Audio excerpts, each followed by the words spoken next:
Bonjour à tous, bienvenue Bonjour. dans notre webinaire du jour, mariage, Pacs, divorce, quel impact sur l'achat ou la vente d'un bien?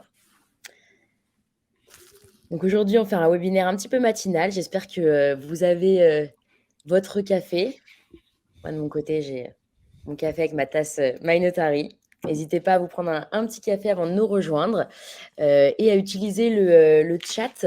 Vous pouvez nous dire d'où est-ce que vous nous écoutez aujourd'hui. Moi, de mon côté, je suis à Lyon.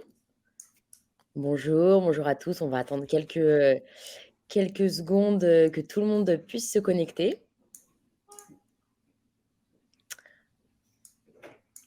On a des gens d'un peu de partout en France.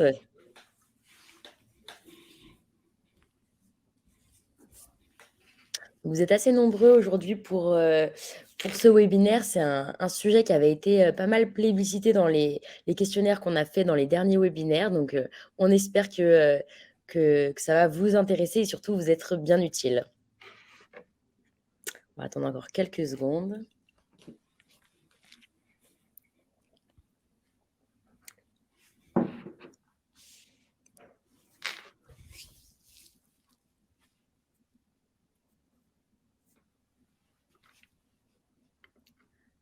Bon, bah, je pense qu'on va pouvoir, commencer. Les derniers, arrivants pourront nous rejoindre en cours de route.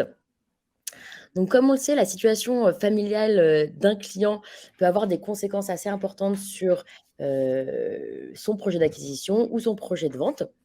C'est pourquoi un professionnel de l'immobilier doit être au clair avec les bases, principales qui régissent les régimes matrimoniaux, pour pouvoir, sécuriser sa vente, conseiller son client, qu'il soit vendeur ou acquéreur. C'est pour ça qu'on a choisi ce sujet aujourd'hui et l'objectif du webinaire, de ce jour est de voir les différents régimes matrimoniaux. Donc avant toute chose, on va se présenter. Donc je suis Roxane, je suis responsable marketing chez My Notary.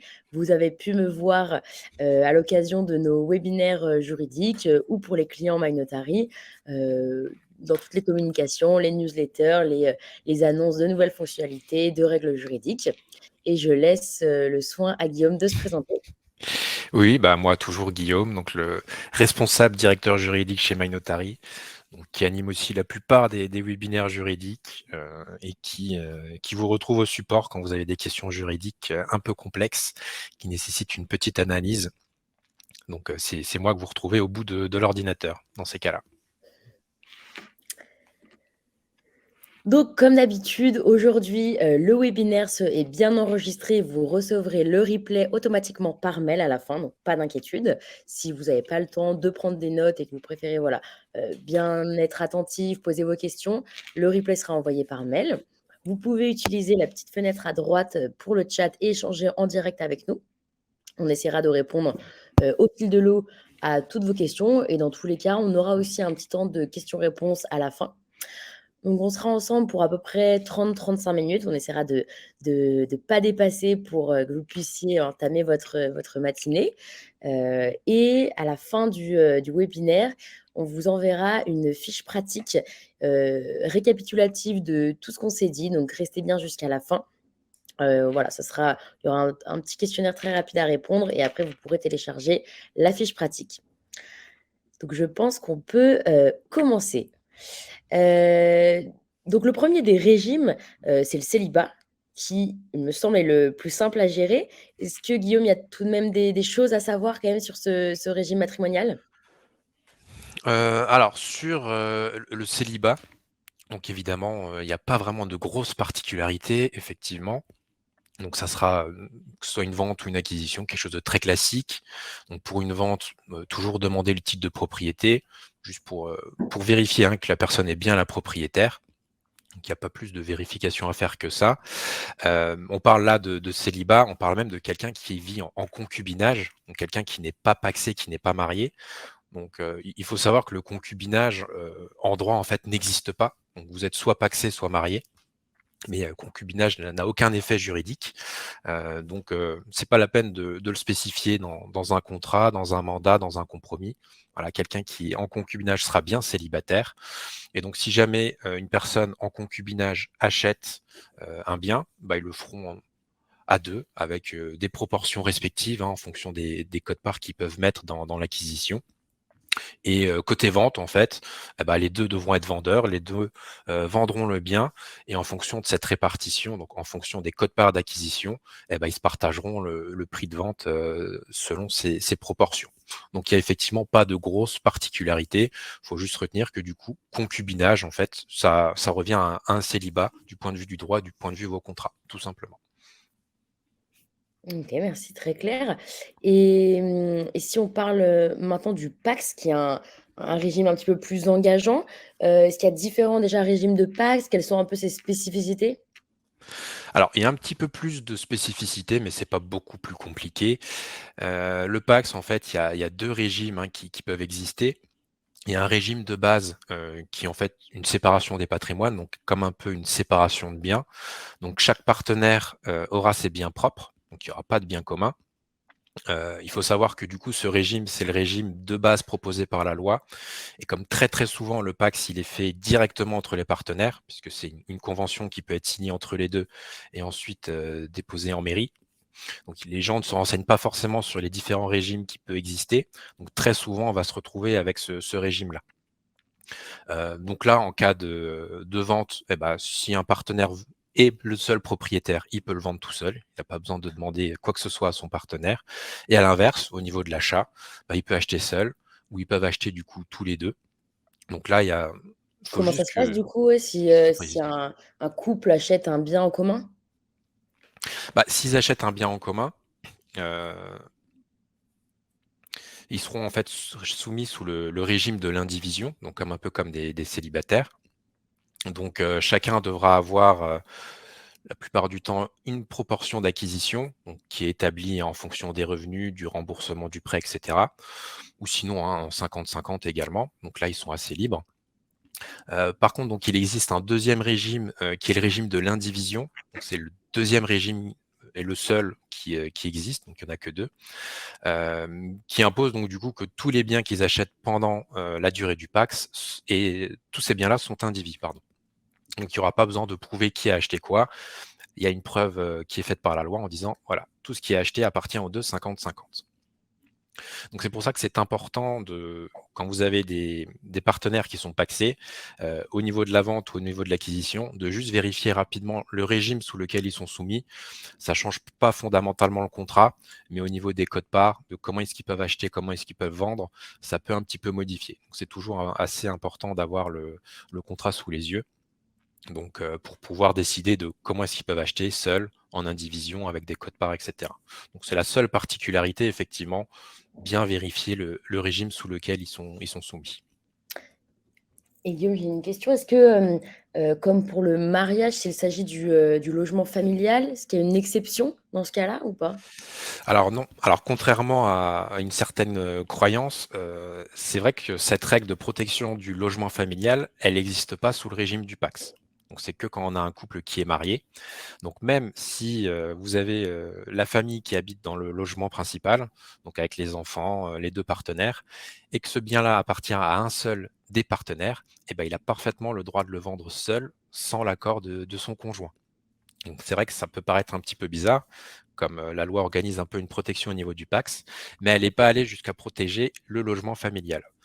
Donc si jamais vous avez le cas, et que, vous avez, un logement familial et des partenaires pacsés, seul le propriétaire signe le mandat et le compromis de vente, et le conjoint n'a pas son mot à dire malheureusement. Très bien. On va maintenant aborder, la question du mariage, donc la plus complexe.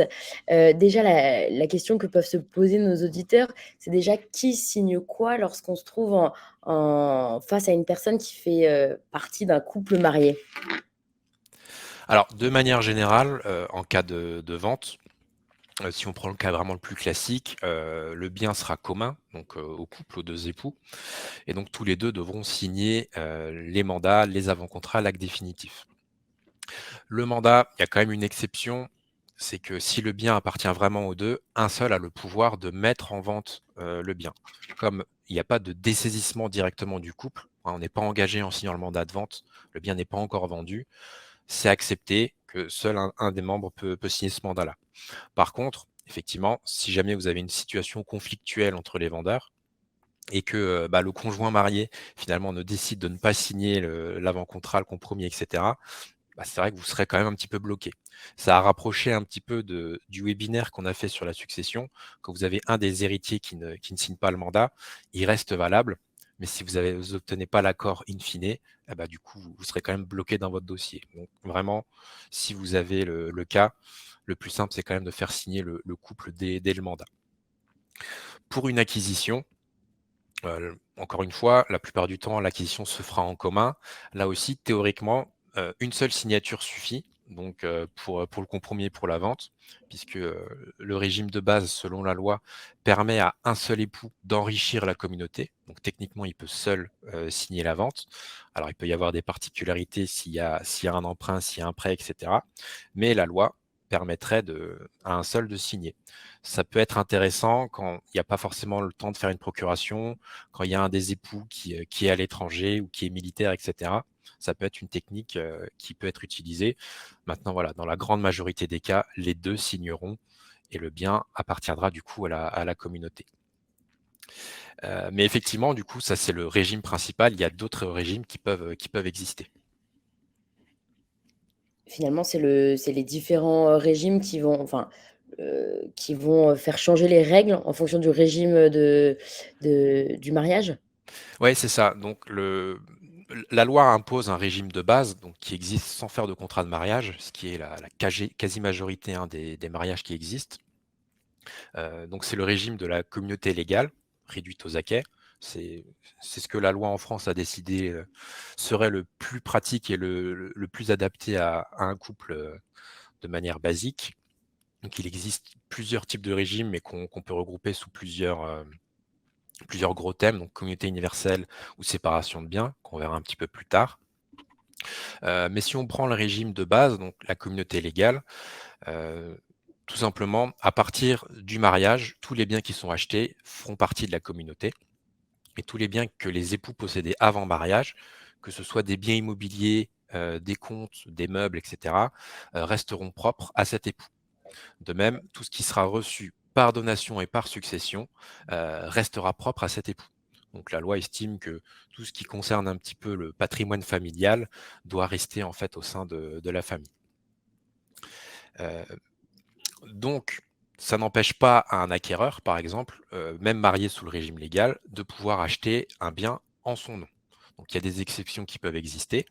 Donc, justement, tous ces biens qu'il possédait avant mariage, l'argent, etc., il pourra s'en servir pour réutiliser cet argent et acheter un bien en son nom propre. C'est quelque chose qui arrive. Alors, c'est pas très fréquent, mais ça arrive quand même. On peut rencontrer le cas. Dans ce cas-là, en fait, il faut simplement que dans le compromis et l'acte de vente, on ait une clause d'emploi ou de remploi qui va juste servir à cet époux à dire, voilà, cet argent-là, je le possédais avant le mariage ou je l'ai reçu par succession, ou alors j'ai vendu un bien qui m'appartenait en propre. Donc l'argent qui est ici, c'est de l'argent propre, et donc je le réutilise pour acheter ce bien qui donc me sera propre. Donc c'est vraiment juste une clause à rajouter, il n'y a pas besoin de formalité supplémentaire, c'est quelque chose de très simple à faire. Et il n'y a même pas forcément besoin de l'intervention du conjoint. Si vous avez la certitude et la preuve que les fonds sont bien propres, il n'y a pas grand-chose de plus à faire. Donc c'est quelque chose de très simple à faire. Au niveau de la vente, donc pareil, il faudra bien distinguer si le bien appartenait au propriétaire avant mariage ou autre. Donc si le bien appartenait en propre déjà, il peut le vendre seul. Si par contre, évidemment, ça a été acheté après mariage, les deux membres du couple devront signer mandat à vente car ils seront tous les deux propriétaires. C'est pour ça qu'il faudra bien vérifier le titre de propriété en vérifiant la date pour voir si du coup l'acquisition a bien été faite avant mariage ou après mariage. Parce que comme on l'a vu, même s'il n'y en a qu'un seul qui signe, potentiellement, si la signature a lieu après mariage, eh bien le bien sera commun aux deux. Donc il faudra bien être vigilant.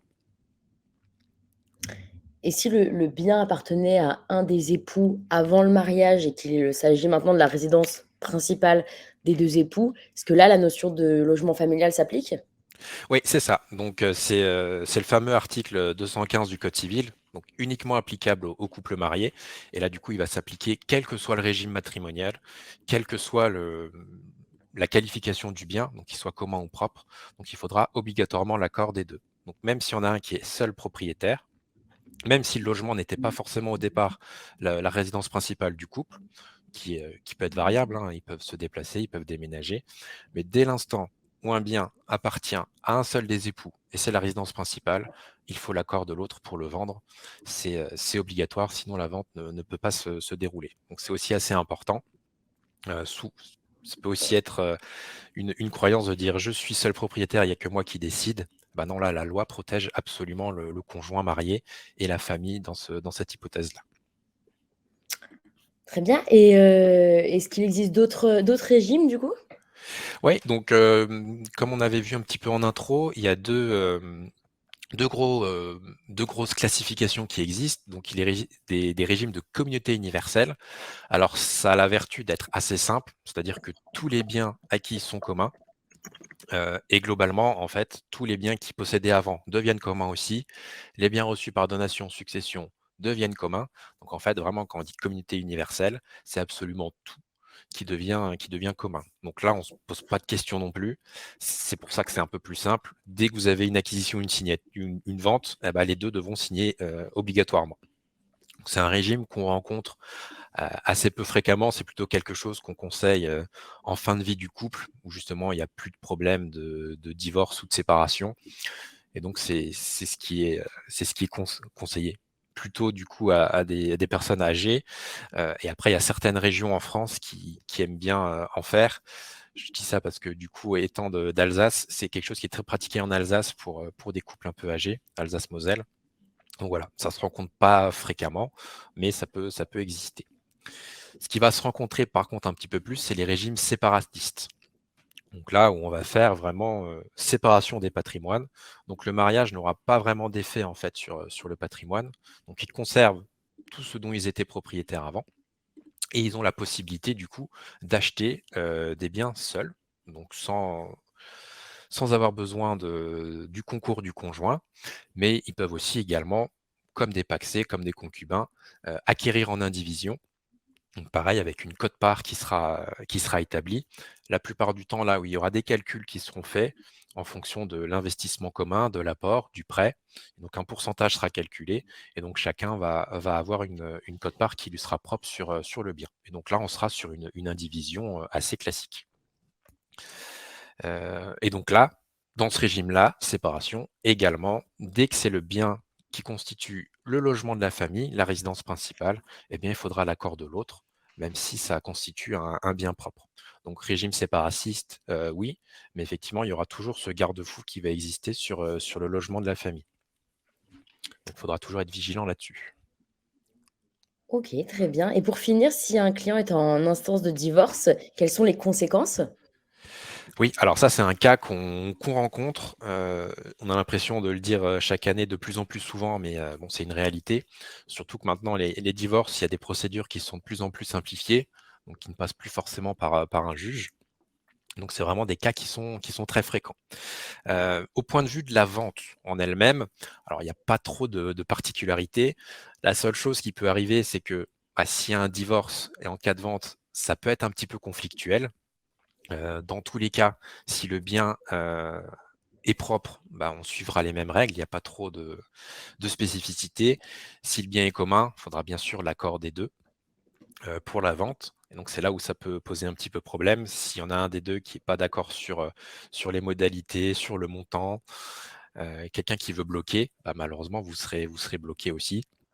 Et là, il n'y aura qu'une mesure judiciaire qui pourra prononcer la vente du bien en cas de blocage trop long et important. Malheureusement, c'est quelque chose qui arrive et là, il y a pas grand-chose à faire. Du point de vue de l'acquisition, ça peut être aussi assez complexe. Donc, forcément, tout peut aller assez vite. Un acquéreur, du coup, qui est en instance de divorce, ça peut poser problème, du coup. S'ils sont sous un régime séparatiste, pardon, donc avec des fonds propres, ça posera pas de souci, évidemment. Pareil, si c'est un régime de communauté et qu'il a de l'argent qui lui est propre, eh ben, on pourra faire ce qu'on a vu tout à l'heure, donc juste une petite clause d'emploi de remploi. À la différence près que du coup, ça peut être un petit peu plus conflictuel, donc il faudra vraiment être sûr. Donc pour faire un petit récap, donc il y aura une petite redite donc au niveau du divorce. Donc sur la vente, donc c'est pas l'aspect le plus problématique, donc ça laissera le temps aux gens de revenir. C'est plus l'acquisition. Donc vente en divorce, il n'y a pas de grosses particularités. Donc c'est le même régime qui s'applique tant que les personnes sont encore mariées. Il n'y a pas trop de soucis. Ce que je vous disais juste, c'est que effectivement, ça peut être plus conflictuel. Donc, là où ça peut poser problème, c'est en cas de blocage d'un des époux. Donc, si jamais il y en a vraiment quelqu'un qui oppose un stop et qui ne veut pas continuer, qui est pas d'accord pour vendre, pas d'accord pour ce prix-là, un prix exagéré ou autre, la seule manière de pouvoir continuer, ça sera de passer par un juge, donc faire une procédure judiciaire pour prononcer la vente. Donc c'est des procédures qui sont longues, qui sont assez coûteuses. Et il n'y a pas vraiment de levier d'action là-dessus. Donc, vous, de votre côté, il n'y a pas grand-chose que vous puissiez faire. Donc, malheureusement, c'est des situations qui arrivent. Donc, à part ménager la chèvre et le chou, il y a pas de solution miracle dans ces cas-là, malheureusement. Et donc, l'acquisition plutôt côté divorce. Donc, si vous êtes sous un régime de séparation de biens, donc il n'y aura pas de souci, comme on l'a vu tout à l'heure, vous pouvez l'acheter avec votre argent propre, sans problème. Idem sous un régime communautaire. Donc s'il y a des fonds propres, donc argent, biens reçus par succession, donation, possédés avant mariage, bah pareil, vous mettez votre petite clause d'emploi de remploi dans le compromis de vente et dans l'acte de vente, et donc il n'y aura pas de formalité supplémentaire à faire. Maintenant, le cas malheureusement qu'on rencontre le plus fréquemment ici, c'est voilà, un acquéreur en instance de divorce qui est marié sous un régime de communauté. Donc là, par définition, il n'a pas d'argent qui lui est propre, il n'a pas de bien qui appartenait avant. Et donc malheureusement, les règles du mariage font que même s'il signe seul, comme on l'a vu tout à l'heure, eh bien le bien appartiendra à la communauté, même si le divorce est imminent. Donc au final, si c'est possible, le plus simple, c'est quand même d'attendre le prononcé du divorce pour que le bien lui soit propre. Donc, comme je le disais juste en intro, c'est vrai qu'il y a des procédures maintenant qui sont simplifiées. Donc il y a la procédure qui existe, qui n'est plus judiciaire. Donc il faut 2 avocats, un notaire. Il y a une convention qui est signée par les 2 avocats et le couple, qui est envoyée 15 jours après à un notaire, qui ensuite dépose cette convention-là et qui prononce le divorce. Donc sous 3 semaines, 1 mois maximum, le divorce peut être prononcé dans ce cas-là. Donc on peut se dire qu'il y a possibilité d'attendre. Maintenant, voilà, c'est pas forcément la procédure la plus utilisée. Donc il y a des procédures qui peuvent être malheureusement un petit peu plus longues. Et est-ce que pour sécuriser le dossier, il est possible de faire signer le compromis avec une sorte de condition suspensive de prononcer du divorce? Alors, ça aussi, c'est quelque chose qui n'est pas possible, même si elle est un petit peu pratiquée de temps en temps. Parce qu'en fait, cette condition-là, elle est pas valable, puisqu'elle dépend en fait de la volonté des parties. Si jamais la personne acquéreur décide de plus divorcer, eh ben, elle divorcera pas et au final, du coup, la condition se réalisera pas et le compromis sera annulé.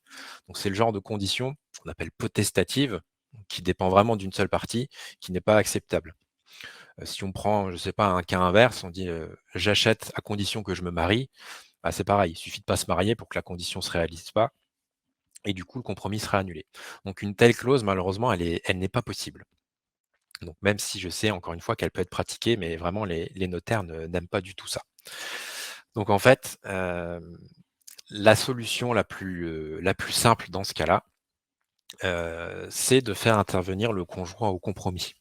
Alors c'est pas une solution qui va faire que le bien va, «magiquement» entre guillemets ne pas être commun, mais ça permet d'avertir les 2 époux sur le fait que, bah, tant que le divorce n'est pas prononcé, bah, le bien sera commun si l'acquisition va jusqu'au bout. Il n'y a pas d'obligation vraiment de faire signer le compromis au conjoint.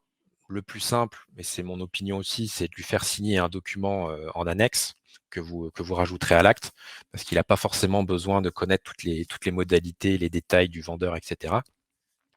Et en fait, dans cette intervention, bah, simplement, on va expliquer aux époux, bah, les différentes modalités qui existent, les conséquences du divorce, les conséquences du non-divorce. Et donc on l'a repris là sur le schéma qui est juste sur la diapo.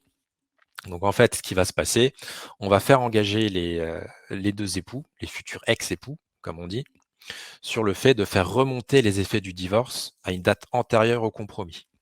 Parce que le divorce, il va prendre effet pas forcément le jour où il est prononcé, mais à la date à laquelle les époux ont décidé de mettre fin au divorce. Donc si on prend le petit schéma ici, on va avoir la date de signature du compromis par l'acquéreur avec intervention du conjoint. Ils vont s'engager lors du prononcé du divorce définitif à faire remonter la date des effets du divorce à une date qui se situe avant le compromis. Ce qui fait qu'avec le principe de la rétroactivité, l'acquéreur sera réputé être divorcé avant la signature du compromis. Ce qui fait que du coup, il pourra poursuivre son processus d'acquisition et quand on sera à l'acte de vente définitif, il pourra l'acheter tout seul. Maintenant, encore une fois, si le divorce n'est pas prononcé à temps, ou s'il y a un conflit, un contentieux et que cette date-là ne peut pas être déterminée, si l'acquisition va jusqu'au bout, malheureusement, le bien restera commun. Donc, ce n'est pas une potion magique. Ça se pratique surtout quand le divorce est vraiment pas du tout conflictuel, qu'ils sont encore en bons termes et que tout se passe bien. Mais si jamais vous avez le moindre souci de conflit, de contentieux, malheureusement, ça ne sera pas possible d'aller plus loin, puisque tant qu'il n'y a pas de divorce, l'acquisition sera commune. Avec tout ce que ça implique. Ça voudrait dire que s'il y a un prêt qui est fait, le prêt sera en commun, les 2 époux devront le rembourser, ils seront solidaires, etc. Donc ça va poser encore plus de problèmes. Donc vraiment, si cette date-là ne peut pas être fixée, si le prononcé du divorce, il n'y a pas un estimatif de date qui est fait, ça ne sert à rien d'aller plus loin puisque on va au-devant de nombreux problèmes. Donc malheureusement, dans ce cas-là, quelqu'un qui achète et qui est en divorce contentieux, il n'y aura pas de solution miracle à proposer. Donc c'est vrai que c'est une situation qui peut être très, très complexe à gérer, surtout en tant qu'agence, quand on n'a pas tous les éléments et toutes les données à portée de main. Alors, on a quelques questions par rapport juste au PowerPoint qui sera. Alors, il vous sera envoyé en mode replay, donc avec en même temps notre voix. Au besoin, vous pouvez nous contacter, on vous enverra la présentation sous format slide PowerPoint. Donc, n'hésitez pas, du coup, Alexia, on pourra vous l'envoyer en format diaporama ou d'autres personnes, si vous le souhaitez, n'hésitez pas à le mettre dans le chat. Voilà, et pour finir, sachez que sur Monotary, quand vous rédigez vos contrats, notamment au niveau du compromis essentiellement, donc on détectera certaines situations. Donc un couple marié, résidence principale, on vous dira attention, faites bien intervenir le conjoint. On va générer bien sûr les clauses. Si vous indiquez que l'acquéreur est en instance de divorce, on vous proposera les différentes clauses également et les modes d'intervention. Donc, savoir si vous voulez qu'il signe directement le compromis de vente ou s'il signe plutôt un document en annexe. Donc, je vous ai déjà donné ma petite préférence, mais on ne vous bloquera pas, les deux seront proposés. Et évidemment, toujours des aides sur des questions qui peuvent être complexes. Et si jamais vous avez des clauses un petit peu plus compliquées à rédiger sur de l'emploi ou du remploi, n'hésitez pas à passer aussi par le support. On pourra aussi vous donner quelques pistes pour vous aider à la rédaction.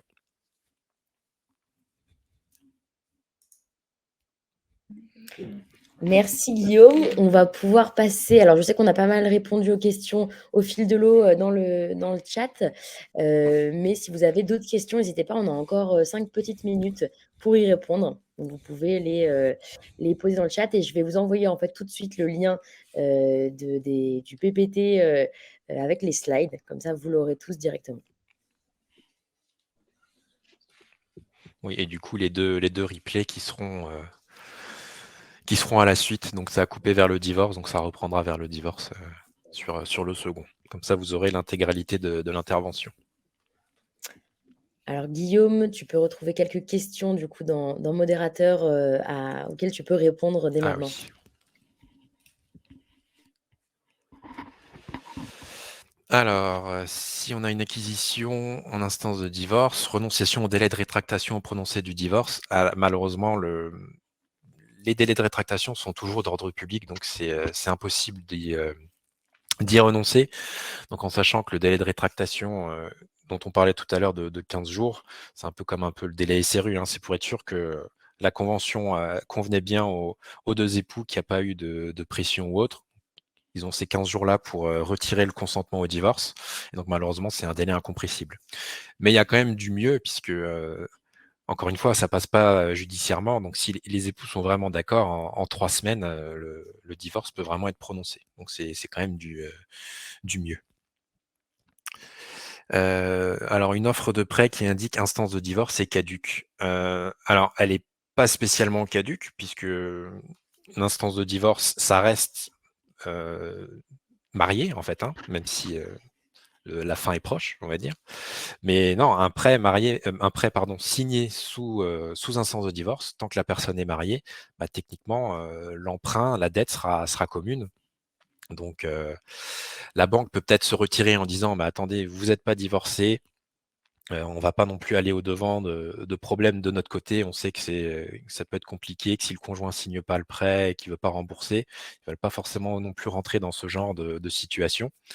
Mais si la banque, veut aller jusqu'au bout, bah, malheureusement le prêt sera commun et les 2 époux devront le rembourser. Donc c'est vrai que ça peut être une situation vraiment très compliquée à gérer, alors qu'on rencontre pas, heureusement tous les jours puisque du coup, on essaye le plus possible d'anticiper ces cas-là dans les compromis, dans les emprunts. Mais voilà, si jamais on fait pas attention, s'il y a pas beaucoup de vigilance, point de vue agence immobilière ou notaire, et bah, c'est un problème qu'un couple marié pourrait rencontrer.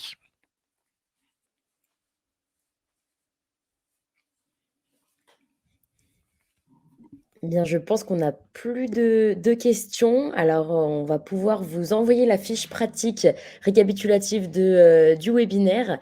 Donc on vous l'envoie tout de suite. N'hésitez pas à répondre. Il y a quelques questions, ça prend vraiment 30 secondes et après vous allez pouvoir télécharger, la fiche pratique. On est vraiment désolé pour le souci technique, d'aujourd'hui qui se reproduira plus, et on espère que ça vous a été utile. Donc les 2 replays vous seront envoyés, par mail. Le premier automatiquement et le deuxième, alors je ne sais pas si ça va être automatique, mais dans tous les cas, on vous l'enverra aussi par mail pour être sûr que vous ayez bien, les 2.